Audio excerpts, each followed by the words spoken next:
안녕하세요. 향기로운 세상을 꿈꾸는 난초바다 정혜영입니다. 오늘은 쭈글쭈글 애벌레에 대해서 여러분께 낭독해 드릴 거예요. 비비언 프렌치글 샬럿 보크 그림 장소뽕 옮김이에요. 네, 책 뒤쪽을 볼까요?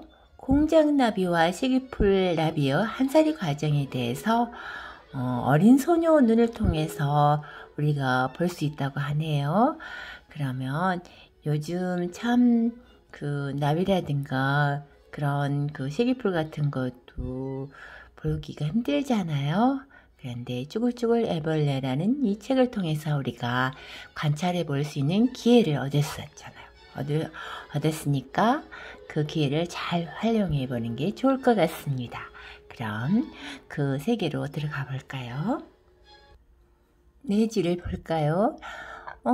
산내 발나비의 애벌레들도 있고 또 끝종 흰나비의 애벌레들도 있고요. 공작나비 애벌레들도 있어요. 네, 애벌레를 볼 수 있는 때가 언제인지 정확히 꼭 집어 말할 수는 없답니다. 왜냐하면 그건 여러분이 살고 있는 곳과 그곳의 날씨에 따라서 달라지기 때문이에요. 내가 본 알은 올해 생긴 것이었어요. 알에서 애벌레가 나온 건 6월이었고요. 그리고 그 다음 한 달 동안 허물을 4번이나 벗었어요. 그런데 처음 3번은 허물을 볼 수가 없었어요. 왜냐고요? 3번째까지는 천막처럼 생긴 자기 집 안에서 허물을 벗었기 때문이에요. 그렇지만 너는 애벌레가 4번째 허물을 벗는 것을 보았죠.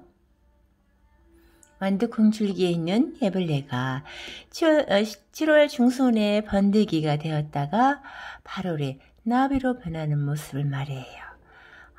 우리가 그러면 그 모습을 옆에서 보게 되겠네요. 네, 쐐기풀이 있어요.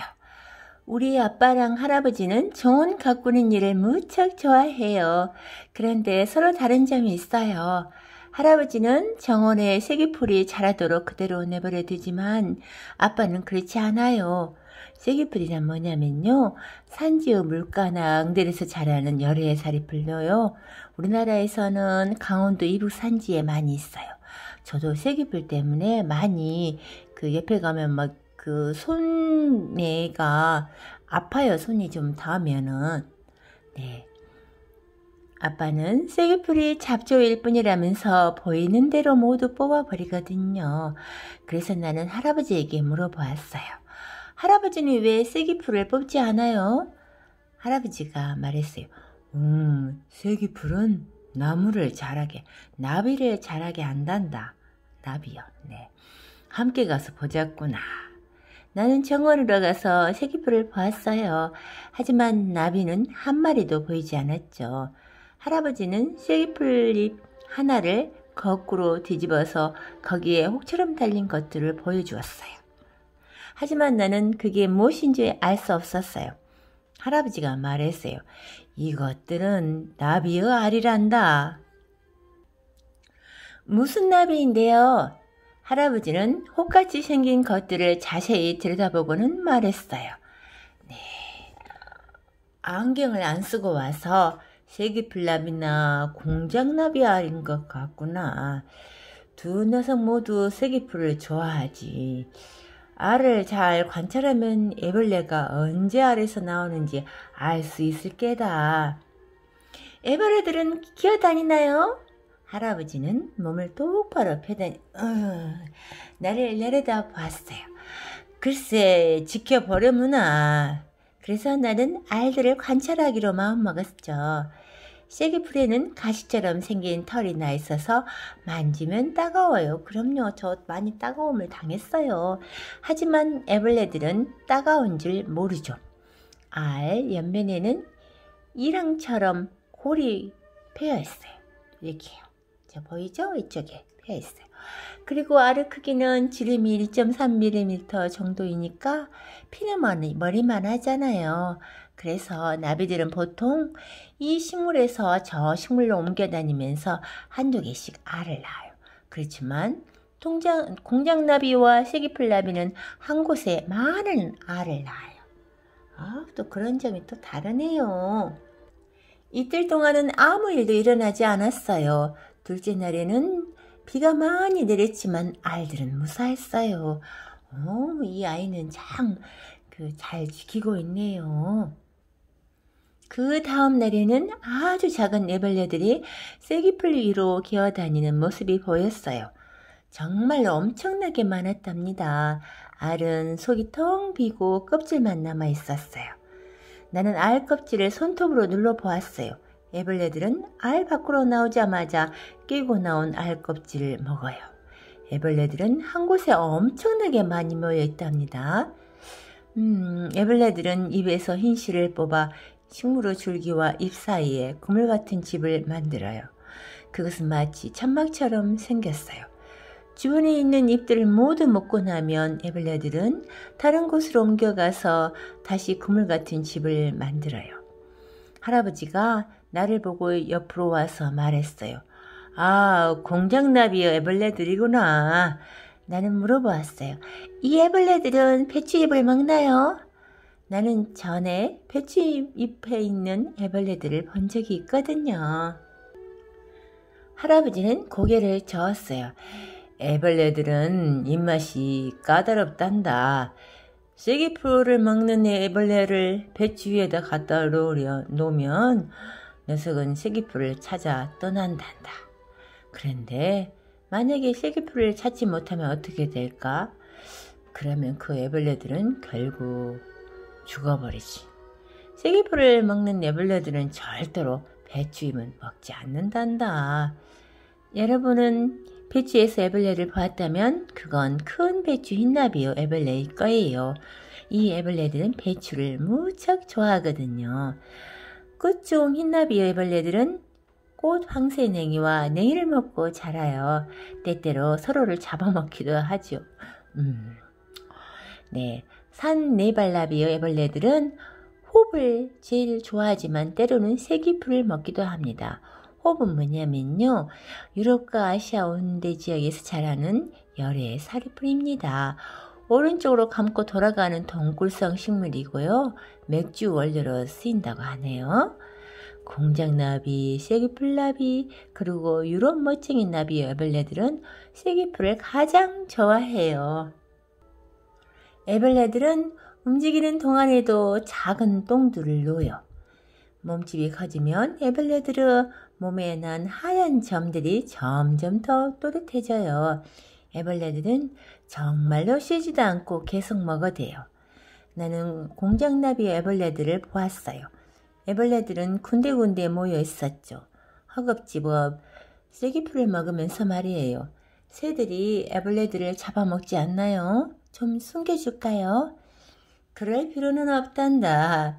얘야, 애벌레들은 숨을 필요가 없어. 대신 애벌레들은 이렇게 말하지. 너한테 독이 있어. 그러니까 저리 물러나. 그건 새들도 잘 알고 있단다. 할아버지는 주머니에서 담뱃대를 꺼내 그걸로 아주 조심스럽게 애벌레 한 마리를 건드렸어요. 그러자 애벌레는 몸을 둥그렇게 말아 잎에서 떨어져 내렸어요. 할아버지가 말했어요.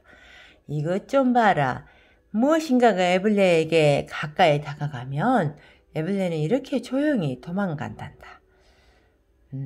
나는 손가락을 펴며 말했어요. 또 한번 몸을 둥그렇게 말대로 건드려 볼까요? 그러자 할아버지가 말했어요. 건드리지 마라. 가시가 있는 애벌레를 잘못 건드면 두드러기가 날 수도 있고 손가락에 지독한 냄새가 남을 수도 있단다. 게다가 녀석들을 다치게 할 수도 있지 않니? 애벌레의 몸은 비단처럼 부드럽고 머리에는 윤기가 돌아요. 등에 가시 같은 것이 난 게 보이죠? 앞가슴에는 다리가 6개 있는데 작은 발톱들이 달려있어요. 그리고 더 아래쪽 배에는 굵고 짧은 다리들이 나 있어요. 나는 계속해서 애벌레들을 관찰했어요. 애벌레들은 점점 자라 커졌어요. 7월 둘째 주 토요일이 되자 애벌레들은 처음 알이 있던 자기의 쐐기풀을 거의 다 먹어치웠어요. 자리의 쐐기풀들을 거의 다 먹어치웠죠. 자기 옆자리에 있던 자리가 있는데. 네. 그러고 나서 다른 쐐기풀로 기어갔어요. 몇몇 애벌레들은 꼼짝도 하지 않고 누워 있었어요. 아무것도 먹지 않고 말이에요. 그런데 갑자기 그 애벌레들 중 한 마리가 꿈틀거리더니 등 쪽으로 살갗을 쫙 벌렸어요. 그 안에는 전혀 다른 모습의 새로운 애벌레가 들어있었어요. 새로운 애벌레는 마치 이불 속에서 나오는 것처럼 힘들게 허물을 벗고 기어나왔어요. 새로운 애벌레는 쌩쌩하고 깨끗해 보였어요. 그리고 전보다 더 커 보였어요. 다른 애벌레들도 모두 허물을 벗고 나왔어요. 껍질을 바꿀 준비가 되면 애벌레는 씨를 내서 발판을 만들어 줄기에 붙인답니다. 그러고는 맨 뒷다리를 2개를 발판에 붙이죠. 무엇인가가 내 애벌레들을 잡아먹는 것 같았어요. 왜냐하면 애벌레들의 수가 점점 줄어들었거든요. 처음엔 별로 신경을 쓰지 않았어요. 하지만 닷새 뒤 애벌레가 한 마리도 남지 않고 다 사라져버리자 좀 서운했어요. 나는 할아버지에게 물었어요. 애벌레들이 다 어디로 간 걸까요? 나는 거의 울변했어요. 할아버지가 말했어요. 완두콩줄기로 갔을 게다. 우리는 오두막의 구석진 곳으로 갔어요. 거기에는 완두콩줄기가 있었어요. 할아버지가 말했어요. 1마리나 2마리가 가끔씩 여기에 온단다. 아, 여기 있어요. 애벌레 1마리가 완두콩줄기에 거꾸로 매달려 있었어요. 그리고 놀랍게도 바로 내 눈앞에서 그 애벌레의 살갗이 머리 쪽에서부터 벌어지기 시작했어요. 그런 다음 다시 오그라들었어요. 그런데 이번에는 허물을 벗고 나오려는 그런 애벌레가 보이지 않았어요. 대신 작고 부드러운 갈색 주머니 같은 것이 완두콩 줄기에 매달려 있었죠. 그건 발도 없고 눈도 없고 정말로 아무것도 없었어요. 그것은 말라비틀어진 작은 고치처럼 생겼어요. 고치는 뇌가 씨를 토하여 제 몸을 만드는 그 집이죠. 집. 하얀 집. 할아버지가 말했어요. 이게 바로 전에 보았던 애벌레란다. 하지만 이제는 번데기라고 불러야 해. 나는 물었어요. 그런데 애벌레는 어디로 가버린 거예요? 애벌레는 저 집 안에 있단다. 지금 애벌레는 몸 모양을 바꾸고 있는 중이란다. 번데기가 될 준비를 끝내면 애벌레들은 쐐기풀을 떠나요. 그리고 각자 적당한 자리를 찾아요. 나무 이쪽이나 담장 줄기나 작은 가지에 자리를 잡아요. 애벌레들은 각자 작고 하얀 발판을 만들어요. 그러고 나서 뒤쪽의 다리들을 발판에 붙이고 거꾸로 매달리죠. 곧 허물이 벗겨지면 번데기만 남게 돼요. 그런데 잎에 있는 번데기는 초록색이고 작은 가지에 있는 번데기는 갈색이에요. 나는 번데기가 달린 나뭇가지 하나를 부엌으로 가지고 왔어요. 물론 엄마 아빠 허락을 받고 나서요. 그러고는 꼬박 열흘을 지켜보았어요. 드디어 열흘째 되던 날 번데기가 아주 까매졌어요. 다음 날 아침밥을 먹고 있는데 갑자기 할아버지가 큰 소리로 불렀어요. 얘야, 이리 와 보렴. 나는 얼른 뛰어가 보았어요. 번데기의 껍질이 갈라져 있었죠. 그리고 무엇인가가 기어 나오는 것 같았어요. 그렇지만 조금도 나비 같아 보이지 않았어요. 쭈글쭈글하고 축축한 게 색깔도 전혀 예쁘지 않았거든요. 무엇인가가 잘못되었나 봐요. 나는 매우 슬펐어요. 정말이죠. 할아버지는 아주 조심스럽게 가지를 들어 올려서 햇빛이 비치는 창문턱에 올려놓았어요. 그러자 기어나온 무엇인가가 가지로 천천히 올라가다가 갑자기 멈춰섰어요. 그리고 조금씩 몸을 폈지요. 마치 꽃봉오리가 피는 것 같았어요. 꽃잎 대신에 날개가 있는 것이 다를 뿐이었죠.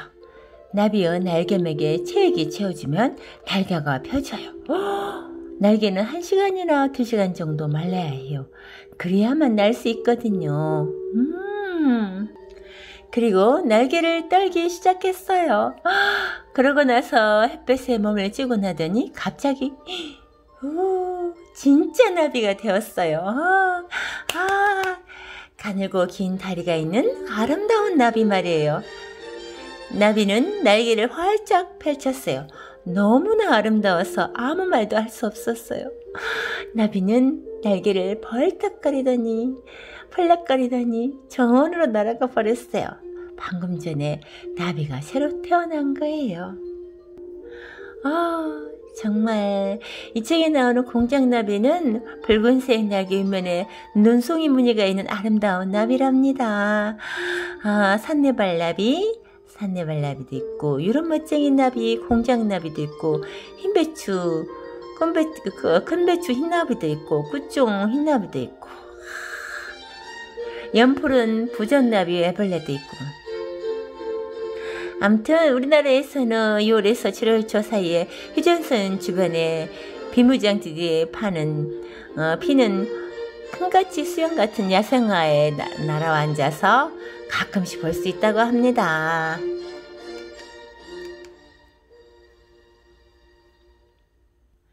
오늘은 쭈글쭈글 애벌레가 어떻게 나비가 되는지에 대해서 제가 낭독해 드렸는데요. 우리는 이 신비한 자연의 세계를 조금 알 것 같은 느낌이 들지 않나요?